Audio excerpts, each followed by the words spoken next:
All right, guys, UFC 321, absolutely brutal conclusion. I'm joined here by my friend, one of the best in the game, Brett Okamoto, one of the best in the game, Brett Okamoto, as we react to, man, the shit show that just transpired over there, UFC 321.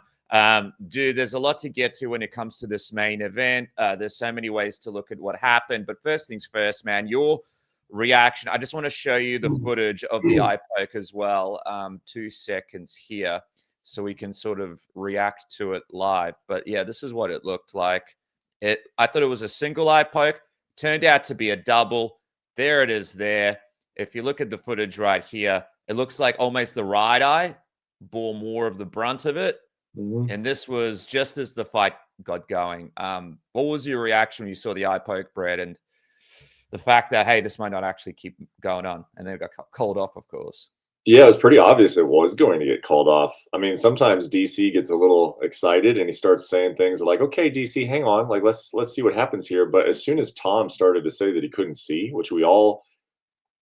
mean, it was clear as day that that's what he was saying. I can't see. And Tom is a smart guy, as you know, as I know, as I think everyone in the sport knows. He knows exactly what it means when he's telling a referee that he can't see. The fight's going to get called, and so I think Tom knew that it was bad immediately. Unfortunately, man, 5 minutes ain't going to fix that. So I think we all kind of knew what was going to happen pretty quickly. And look, this has never happened in UFC history. There's never been a title fight that's ended in a no contest due to an eye poke. So it was going to happen at some point, but did it have to happen now when we've been waiting to see Tom Aspinall for so freaking long after all the John Jones stuff? Like, this is the one where it has to happen. It just sucks. Sucks for everybody. Sucks for me and you. Sucks for everyone over there. Sucks for the guys involved. I hate it. I was thinking through the timeline for Tom Aspinall, and man, this guy's been through the biggest, like the worst hands dealt at a casino.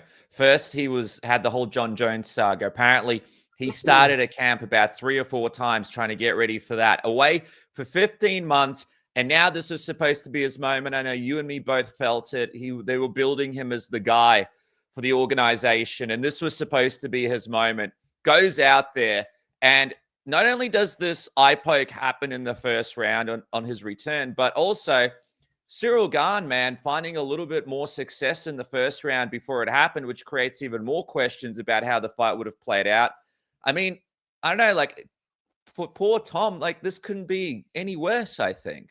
This couldn't be any worse. Really, both of them. But yeah, I mean, Tom, you know, his father speaks about it. His father's pretty open book. Tom is far more, company man, doesn't want to talk about it too much, but they didn't do him any favors with the John Jones situation. And then Dana White's sitting in Baku, and announces Tom as the heavyweight champion in the middle of the night, and the company hadn't even told him that that's what was going to happen. Like, he found out online. The UFC has not really shown a great deal of respect towards Tom in a lot of ways, quite frankly. And this was supposed to finally be his coronation, his welcome party, But then it was almost like it made you worry almost slightly, because a lot of times in MMA when that happens, then it goes the other way. And then he was very adamant about saying that Ciryl Gane is a very, very dangerous guy, and Gane looked amazing, man. And yes, that does make it worse. It makes it worse that Gane looked so good, and that the fight was really settling in to be very competitive. The poke happened in the final 30 seconds of the first round, so there was really a lot of intrigue into what was Tom's body language going to be going back to the stool. He was bleeding. I mean, we haven't seen this guy fight in a long time. We haven't seen him go past the first round or the first minute in basically 3 years. So it was just like, again, man, the most awful time for something like this to happen. It was going to happen at some point. There was going to be a UFC title fight ended in an eye poke, but because of everything that had gone on in the build up to this fight, and then even the fight itself, the first 4.5 minutes, for it to end like that, it just is as bad as it gets. I think we were all pretty impressed with Gane not being taken down, right? Straight away, he showed an improvement in his game. Then something clicked in my brain where I was like, hey, wait a minute. This is where Gane's pretty good. The movement, not getting caught. We saw in the exchanges, man, like Gane was actually pretty dangerous, throwing some good shots. This is probably the best he's looked in quite some time. I mean, we only got a limited amount of time, but I know for myself personally, I thought Gane did so much better in the first few minutes of that fight than I could ever imagine in this Well, previewing this. and it looked like he came to win, right? I mean, Yeah. that's been, I think, the knock on Gane is that like he's just kind of this goofy athletic guy who shows up, and it's just like, especially in the John Jones fight, it's like he accepted defeat when they signed the contract to take on Jones. I mean, he looked like he was ready to go. He looked like he knew that he was going to beat Tom Aspinall on this night. So that made it worse too, man. Is because he shrugged off Aspinall's single leg pretty easily, and he did so like he knew he was going to, and then he was landing those shots, and he looked extremely comfortable. And Gane is a guy that has looked uncomfortable sometimes. He looks like he's just a guy who kind of doesn't care if he wins or loses, quite frankly. And that's probably a little harsh, but you've seen it in some of these fights where he's had these lackluster performances. It just doesn't seem like he's a killer in there. He looked like a killer tonight, and I was very, very curious to see how Tom was going to rise to that. I think he would have, but we don't know. Yeah, it was building to people being excited about heavyweight again. It was building to a big finish, no matter which way it was going to go. For Tom Aspinall, he carried this whole event basically on his back, right? He had all the pressure on him. And I feel so bad. We've seen this happen before with the knee injury and now these eye pokes. This guy's had a brutal run, Brett, when it comes to his run in the UFC. Like, he is one of the most devastating, talented fighters that division has. But how unlucky is this guy, man? Like, this is brutal. Dude, they need to rebook it for December right now. Just book it right now. These guys are in shape. They both have a gross taste in their mouth. It's the last pay-per-view of ESPN. Let's do ESPN a solid. Hey, Tom Aspinall's not the only company man, huh? I work for ESPN. Let's make the last pay-per-view of ESPN a good one. And dude, just book it again immediately. Like, get these guys back in there immediately. Don't, because you know how it is. Like, they got to get back into they got to get back into a camp for each other that they just wrapped up. They got to answer the same questions about each other that they just did. Like, let's just make it happen as soon as possible. I mean, if there was a way to get it on in New York, let's just do that. I think the sooner the better. They can just get this going. Heavyweight division has been on hold for so long, and this result is so gross. Like, let's just book it as fast as possible. Dude, do it, because UFC 323, that would be perfect. Hopefully Aspinall doesn't have like a detached retina or any serious injuries with his eyes. He looked pretty bad, in a pretty bad way in that post-fight interview. Also, how bad did you feel for him, man? People booing him, and he's like, "Why are you booing me? Like, how's this my fault?" I don't know. It just felt like a really rough moment for him after everything that he's been through. Yeah, of course, man. And I don't know what it feels like to stand there and have that happen. I'm sure it feels so awful. But I just would hope, and I think that when Tom has a second where his emotions are not obviously very raw in the moment, he's going to realize he doesn't care about that. Like, who cares, man? I mean, like the crowd boos. I mean, it's one of those things that I hate, is that anytime there's a close fight, it can be the best fight you've ever seen in your life, and it's close, and you know that the crowd's going to boo the decision just because it was close. So it's just like, it's one of those situations. So they feel like they had to boo, which I get, because their main event ended in 4.5 minutes. But I think Tom will get over that pretty fast. I saw people joking about the eye pokes are a good preparation for a potential John Jones fight down the line. When it comes to Gane, man, he was trying to create distance. He was throwing that kick. It didn't look intentional at all. There's going to be a lot of people in the comments sort of going off at Gane. Nah, I mean, how much can you really go off at him? He was winning the first round. What's he got to poke the guy in the eye for? Yeah, that wasn't intentional. Just speaking of the division, though, as well, quickly, Volkov got a ridiculous decision over Almeida. It feels like the division is so dead, Brett. Yeah. And then this happens. I mean, this is the worst. I feel like the division is in an even worse spot now than it was before this event happened. I feel like before this event, we're like, well, maybe Almeida and Volkov, they might make a huge statement to set themselves up for a fight that no one really cared about anyway. And then that happens. And then whatever happened with the eye pokes in the main event. Like, this division, this is the worst this division's ever looked, and it's much worse than about a week ago when it comes to my perspective. It's the only silver lining that we have to do Tom and Gane again, because it's just like, well, there wasn't anything to move on to anyway. So, it's the only silver lining. Yeah, heavyweight is rough, man. It's in a very, very rough state, and there's nothing anybody can say otherwise. I mean, you literally had DC on a hot mic talking to the champion about how bad the division is. Like that is the state of heavyweight division right I mean, you can't take it stuff away from him because that fight. What did you make of the decision for Volkov in that Almeida fight?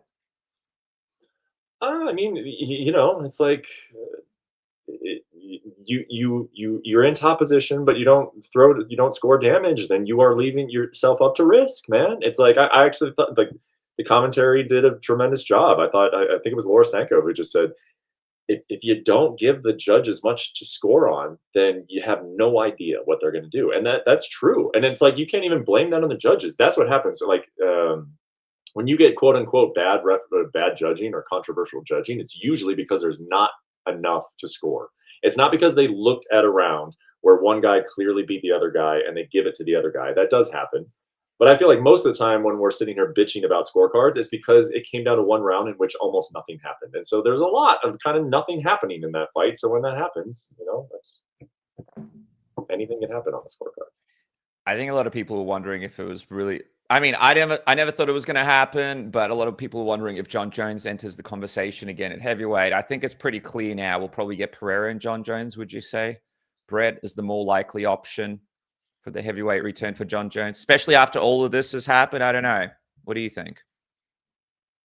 Yeah, I mean, yeah. The only way that would have changed, I guess, is if Tom had put him away in like the first round, or they had this great fight, and then Tom, came out victorious and Or if dropped Gane history. won, Gane wins, and then Jones No, because I think instantly if is ready Gane to wins, go. you'd never do Gane and John again ever. That was ridiculous. I mean, you could do Gane and Tejeda just because they're two stand-up fighters, and that'd be Yeah, fun. That that's would be a fun. lot of That's fun. fun, man. Yeah. But yeah, I don't think that this necessarily changes much. I think that they were probably leaning towards Pineda and John anyway, if that's what comes to pass. I don't think the only way that would have altered that was if Tom really killed it and just drew up all this interest where it's got to be Tom and John. Mm.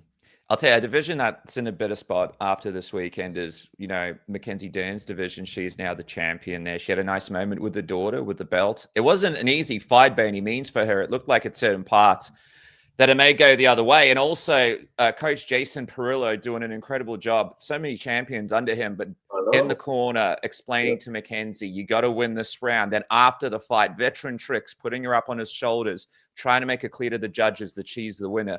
Perillo really an unspoken sort of hero when it comes to coaching in MMA. But what was your reaction to see Dern crowned the champion? She's got big marketing potential, as you know, and it kind of feels like the division is in a pretty okay place, I guess, with her as champion.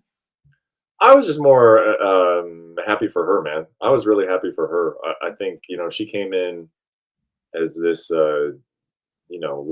submission specialist, high expectations, as you say, marketable. So it's just a lot of more attention on everything she's doing, which is obviously great. It's what you want, but that also comes with pressure, and it comes with, um, people just nitpicking everything that you do. And I feel like she has really maintained and been the same person throughout. I mean, if you had asked me in the beginning of all of this, if Mackenzie Dern would be 15 fights into her UFC career and never won a championship, would she still be doing it? I would have said, Yeah. no, she will not. I mean, remember, she was like missing weight very early in her career. There was questions about how dedicated she was. And it's like, well, she has this submission skill, but she doesn't have the other skills to go with it. And they're trying to rush her into this. And then she got pregnant. She became a mother during all of this. I mean, she deserves some serious props for seeing this through and becoming a champion. And yeah, I think the division is in a fine place with her at the top. And I think the Tatiana Suarez matchup is a pretty obvious one. I think that's a fun fight. I think it's a good, legitimate fight. So yeah, it was nice that I don't know. I've always thought Mackenzie Dern is also a very just humble and nice person. So Mm. I was kind of just personally happy for her that she got that moment. Felt like she had to overcome something to get this belt, you know? It Mhm. was like a nice moment for her and her daughter in that octagon. It was really cool to see her daughter sort of hugging the belt as DC was interviewing Dern. It was a really nice moment, like he said, at the end of a crazy journey. Last one for me, by the way, Quillen, crazy head kick knockout from Perth, takes the fight last second. I feel like that's one of the best head kick knockouts we've had this year. what a great position he's put himself in. And I guess we'll see what happens next. But no doubt about it, UFC showing huge favor to people that take these fights last second and deliver the way that he did. But the last fight I want to sort of get your thoughts on is this Umar return against Batista. It's interesting, right? Because Umar was able to establish his wrestling dominance in certain parts of the fight, but Batista didn't take it lying down. He was scrambling. He was wiry. He was tough to hold down. He had a very good second round against Umar where he threw that knee and was able to create that significant damage. What was your takeaway from watching Umar's return? I guess that my one is that Batista is so underrated as a fighter and someone that just gets constantly discounted by fans going into these matchups. That's what I think too. I think if you were unimpressed with Umar, it's because you're just not giving Mario enough credit. And I mean, Umar even said that. And I was surprised to hear him say that. I underestimated this guy. I thought that was the whole Nurmagomedov mentality, that you never underestimate anybody. It's just Batista beats people that we don't think he's going to beat. He makes it look harder than we think it's going to look. I mean, Umar was a 7-1 betting favorite, and I mean, he dominated the fight. But Batista, like, if that knee is maybe like this much more in a different direction, he might be putting him out in the second round. So I was very impressed, but at the same time, it's like it is crazy what a couple of results can do and what a year can do. A lot of people thought that Umar, and I mean, they still do, is earmarked as a future champion, but just Merab, man. I mean, Merab is going to be favored to win that fight if they fight again. And I mean, Merab has to take care of business against Jan, but if they do a rematch down the road, I think Merab will, be a clear betting favorite over Umar, which is wild because we would not have thought that a year ago. Yeah, and Umar getting some information on Merab being in there with him already, so it'll be interesting to see what that rematch looks like. As we wrap up, some footage from MMA Junkie. They're on the scene over there, and there he is, Tom Aspinall, walking off, escorted backstage and to the hospital after UFC 321, after the snow contest. Look at him holding that eye. Absolutely brutal stuff. And by the way, I saw his dad even saying, Brett, after this contract is done, maybe even boxing for Aspinall. God. Yeah, I talked to him about that actually last week, his father, and it's pretty blunt, straightforward, man. He's like, those guys are making 30 million. Like, we could go over there and face some guy who's not even like in the top 5, and I think we could make 30 million. Like, we couldn't sniff 30 million even if we had gotten the John Jones fight. So what are we doing? And can't really blame him for thinking that way. So it'll be interesting to see what happens with his. Well, I want to see the UFC look after this guy. I feel like he could be the face of this division in the company. Like he said, let's rebook it. Hopefully everything's all right with the eyes. December would be perfect. Last pay-per-view for ESPN would be great. And speaking of ESPN, one of the great. Oh, by the way, Laura Sanko doing a great job on commentary. Shout out to her. Yeah, I really liked her work. But yeah, speaking of ESPN great series, Brett Okamoto, dude, thank you so much for joining me. Hey, as we wrap up, what was the last time you felt like this at the end of an event? This empty. I don't think I felt this empty since, God. Oh, if I had flown all the way over to Abu Dhabi for this, I mean, you're getting me. We were talking about this, yeah. You're getting me in the comfort of my own home in Vegas, man. If I had flown to Abu Dhabi and sat there for a week, and then that did happen in England, where I flew to England, and then the Curtis Blades, Tom Aspinall fight within 15 seconds. So it's just like, dang, man, we were like this. And you can imagine, like, I feel like that going over there and just covering it. Can you imagine what these guys feel like when they put in 8 weeks? Like eating, breathing, sleeping, this fight, and then it ends like this. God. If you're Tom Aspinall, that's almost 2 years I feel you've put into that moment. Yeah. Jeez, dude. He got himself back after the knee. Now he's got to get himself back after this. I wish him all the best in recovery. Hopefully he's not too bad. And there he is. Brett Okamoto, thank you so much, my friend. I appreciate you, dude. Of course, man. My pleasure. That's it, dude. Thank you. I appreciate you, man. Sorry for